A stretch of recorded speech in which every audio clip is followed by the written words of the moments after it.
Hello students, I am Pawan Kumar Swami. Welcome to Cambridge online classes. जैसे कि अपन ने 10th क्लास सीबीएसई के अंतर्गत सिविक्स जो वाली जो बुक है उसके अंदर अपन ने 4th वाला चैप्टर स्टार्ट किया हुआ है, gender, religion, caste and politics वाला। उसके अंदर अभी तक अपन अलग अलग एस्पेक्ट पढ़ चुके हैं। लास्ट जो 2 क्लास थी उसके अंदर अपन ने कास्ट एंड पॉलिटिक्स के 2 पार्ट पढ़े, जिसमें अपन ने पहले पार्ट में कास्ट एंड इक्वालिटीज क्या होता है, वो किस तरह से एक्सप्रेस किया जाता है, उनके बारे में पढ़ा। दूसरे नंबर पर अपन ने पढ़ा कि उन कास्ट एंड इक्वालिटीज को खत्म करने के लिए क्या क्या उपाय किए गए, जिसमें अपन ने पढ़ा कुछ सोशल रिफॉर्मर्स, पॉलिटिकल लीडर्स ने भी अपना सहयोग दिया। इसके अलावा अपन ने ऑक्यूपेशनल मोबिलिटी के बारे में पढ़ा, अर्बनाइजेशन के बारे में पढ़ा, गांव के अंदर जो लैंडलॉर्ड्स हैं उनकी जो स्थिति है कमजोर हुई। तो मतलब ये सारे एस्पेक्ट पढ़े, जिस वजह से कास्ट एंड इक्वालिटीज थोड़ी बहुत क्या हुई हैं, कम हुई है। ये सारी चीजें अपन ने पढ़ी। कहने का मतलब ये है, प्राय शहरों में आप देखने को मिलता है कि आपके साथ कौन खाना खा रहा है, आपके साथ कौन चल रहा है, इस चीज के ऊपर कोई मायने नहीं रखता है। तो ये अपन उस टॉपिक के अंदर पढ़ चुके हैं सेकंड पार्ट के अंतर्गत। आज अपन तीसरा पार्ट शुरू कर रहे हैं कास्ट एंड पॉलिटिक्स का, जिसके अंदर अपन पढ़ेंगे कि वो जो व्यवस्था है कौन सी जाति व्यवस्था वाली जो व्यवस्था है, कास्ट सिस्टम वाली जो व्यवस्था है, वो पूरी तरह से समाप्त नहीं हुई है, आज भी वो समाज के अंदर विद्यमान है। तो उसको लेकर अपन अलग अलग एस्पेक्ट इस टॉपिक के अंदर पढ़ेंगे। तो चलिए स्टार्ट करते हैं। पहला पॉइंट है, caste has not disappeared from contemporary India, older aspects of caste have persisted. इसका मतलब क्या हुआ कि जो पुराने समय में जो जाति व्यवस्था थी हमारे देश के अंदर, वो जाति व्यवस्था अभी तक पूरी तरह से क्या नहीं हुई है, समाप्त नहीं हुई है। आज भी उसके कई पहलू हैं, कई इस प्रकार के एस्पेक्ट है जो हमारे भारत के समाज में क्या है, विद्यमान है उस जाति व्यवस्था के। यानी आज भी वो हमें क्या करने को मिलते हैं, देखने को मिलते हैं, जिसको अपन अलग अलग एग्जाम्पल के थ्रू इस टॉपिक के अंदर पढ़ने का क्या करेंगे, प्रयास करेंगे। तो चलिए कुछ एग्जाम्पल देखते हैं।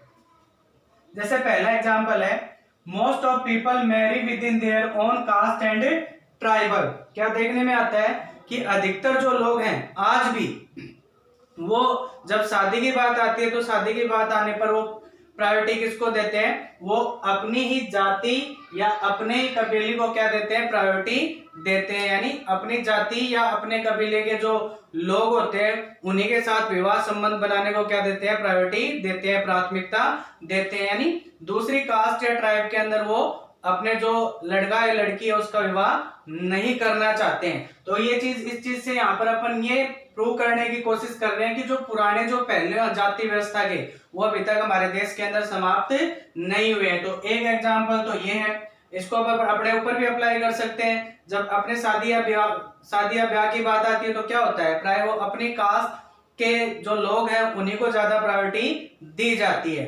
Second example, untouchability has not ended completely despite constitutional provision। जैसे अपन ने पिछले लास्ट टॉपिक के अंदर पढ़ा था कि हमारा संविधान जो जाति के आधार पर अगर कोई भी भेदभाव होता है तो उसको क्या करता है, उसको गलत मानता है और उसके ऊपर रोक लगाने का प्रयास करता है। तो हमारे संविधान में यह कहा गया है कि जो छुआछूत जैसी जो प्रथा है, हमारे संविधान जो उसके ऊपर पूरी तरह से क्या लगाता है, रोक लगाता है कि इस तरह की प्रथाएं जो है उनको प्रैक्टिस में नहीं लाना चाहिए। लेकिन उसके बावजूद भी देखने में आता है कि बहुत सारे जो लोग हैं वो उसे आज भी क्या करते हैं, प्रैक्टिस में लेते हैं। हम हमारे गांव में देख सकते हैं, शहरों में भी लगभग इतना नहीं लेकिन थोड़ा बहुत तो देखा जा सकता है, जिसको अपन लास्ट क्लास में मैंने एग्जाम्पल के थ्रू आपको बताया भी था कि आज भी ऐसा होता है कि जो वीकर सेक्शन के जो लोग होते हैं कई जगह पर तो जो अपर सेक्शन के जो लोग होते हैं वो कुर्सी के ऊपर बैठते हैं और वीकर सेक्शन के जो लोग हैं वो आज भी उनके सामने जमीन के ऊपर बैठते हैं, उनके सामने बैठने का साहस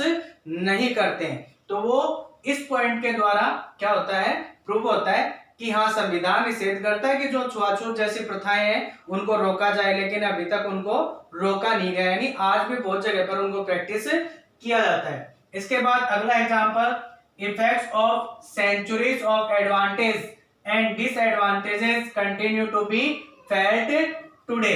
इसका क्या मतलब हुआ, जैसे अगर अपन जाति व्यवस्था के आधार पर अगर पहले की बात करें, सदियों पहले की बात करें, तब भी क्या था, कुछ कास्ट ग्रुप ऐसे थे जिनको उस जाति व्यवस्था के आधार पर क्या मिलता था, बहुत ज्यादा फायदा मिलता था, बहुत ज्यादा लाभ मिलता था। और आज भी वैसा ही हो रहा है। और पहले क्या होता था कि कुछ ऐसे कास्ट ग्रुप थे जिनको इतना लाभ नहीं मिलता था, यानी उनको इन लाभों से क्या रखा जाता था, वंचित रखा जाता था, यानी उनको इतनी ज्यादा फैसिलिटी प्रोवाइड नहीं की जाती थी। आज भी वही देखने को मिलता है कि जिन जो लाभ वाले जो कास्ट ग्रुप थे उनको आज भी उन चीजों का फायदा मिल रहा है, और जो डिसएडवांटेज वाले जो ग्रुप थे जिनको पहले भी इतना ज्यादा फायदा नहीं मिलता था, आज भी उनको इतना ज्यादा फायदा नहीं मिलता है। जैसे एग्जांपल देख लेते हैं इसका, एजुकेशन वाले एस्पेक्ट में इसका एग्जांपल देख लेते हैं। शिक्षा के क्षेत्र में क्या है, the caste groups that had access to education under the old system have done very well in acquiring modern education as well. इस पॉइंट से साफ साफ पता चल रहा है कि वो कास्ट ग्रुप जिनको पुरानी जाति व्यवस्था के आधार पर जिनको शिक्षा प्राप्त करने का क्या था, अधिकार था, वो उच्च शिक्षा प्राप्त करते थे और शिक्षा में क्या रहते थे, अग्रणी रहते थे। आज भी अगर देखने को मिले, आज भी अगर अपन देखें इस चीज को तो साफ साफ दिखाई देता है कि उस समय जो कास्ट ग्रुप जो थे जिनको शिक्षा यानी एजुकेशन अक्वायर करनी दी जाती थी, आज भी ऐसा कोई देखने को मिलता है कि मॉडर्न एजुकेशन में भी वही आगे हैं, यानी वही सबसे ज्यादा क्या कर रहे हैं, एजुकेशन अक्वायर कर रहे हैं। कहां पर, मॉडर्न एजुकेशन के अंतर्गत। और those groups that did not have access to education और were prohibited from acquiring it have naturally lagged behind. और ऐसे कास्ट ग्रुप जिनको पहले भी एजुकेशन से क्या रखा जाता था, वंचित रखा जाता था, आज भी उनकी स्थिति ऐसी है, आज भी उतनी ज्यादा शिक्षा क्या नहीं कर पाते हैं, प्राप्त नहीं कर पाते हैं। यही वजह है कि आज भी वो जो कास्ट ग्रुप हैं जिनको पहले भी इतना ज्यादा प्रायोरिटी नहीं दी जाती थी और आज भी नहीं दी जाती, वो आज भी शिक्षा के क्षेत्र में बहुत ज्यादा क्या है, पिछड़े हुए हैं, उनको इतनी ज्यादा प्रायोरिटी नहीं मिलती है।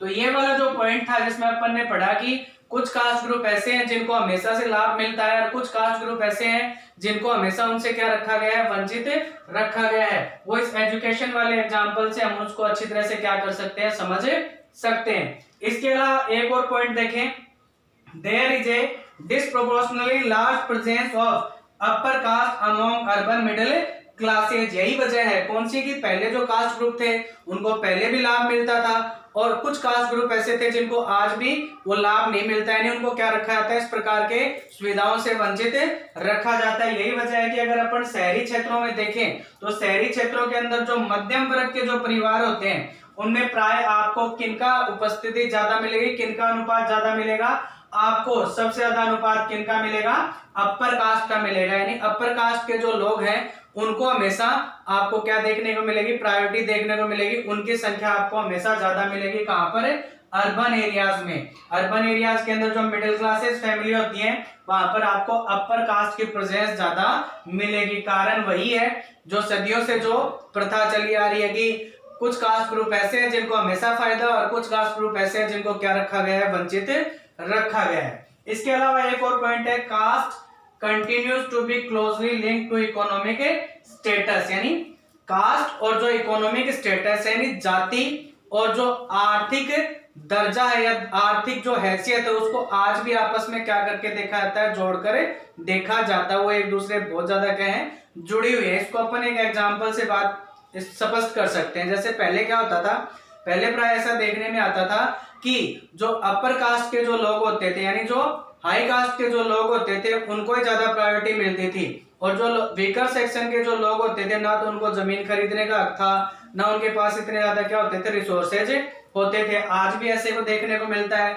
इकोनॉमिक डेवलपमेंट हुआ है, लेकिन प्राय क्या देखने में आता है, प्राय ऐसा देखने में आता है कि आज भी ऐसी बात नहीं है गरीबों के अंदर अमीर पैसे वाले नहीं होते हैं, लेकिन इतने ज्यादा नहीं होते हैं। कहने का मतलब है कि जो अपर कास्ट के लोग थे आज भी वही धनवान है, और जो गरीब लोग हैं आज भी वो इतने ज्यादा आगे नहीं है, मतलब पिछड़े हुए हैं। और भी इस तरह के बहुत सारे आप एस्पेक्ट देख सकते हो, आपको देखने को मिलेंगे। किसके अंतर्गत, ये जो अपन ने टॉपिक पढ़ा कि जो कास्ट है उसको इकोनॉमिक स्टेटस से जोड़कर देखा जाता है। तो ये थे आज के अपने सारे के सारे पॉइंट जिनको अपन ने डिस्कस किया, जिसमें अपन ने ये डिस्कस किया कि जो जाति व्यवस्था है वो समकालीन भारत में पूरी तरह से समाप्त नहीं हुई है। उसके अलावा अपन ने पढ़ा कुछ एग्जाम्पल उसके कि आज भी अधिकतर लोग अपनी कास्ट या ट्राइब में ही शादी करना पसंद करते हैं। इसके अलावा अपन ने पढ़ा कि ऐसे ग्रुप जो सदियों से लाभ लेते आए थे, आज भी उनको लाभ मिल रहा है, और जिनको लाभ नहीं मिलता था आज उनको क्या रखा जा रहा है,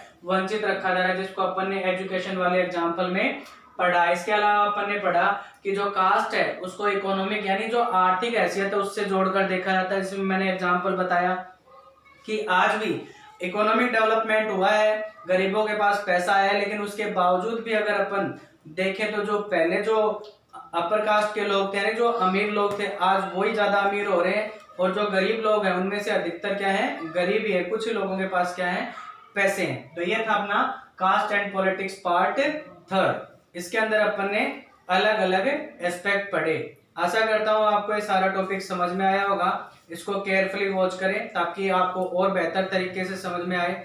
अगर कोई मिस्टेक है किसी प्रकार की तो मुझे बताने का प्रयास करें ताकि मैं उसको इम्प्रूव करूं। ज़्यादा से ज़्यादा इस वीडियो को ज़्यादा से ज़्यादा लोगों तक शेयर करें, लाइक करें और सब्सक्राइब करें ताकि औरों को भी इसका फ़ायदा मिल सके। Thank you so much.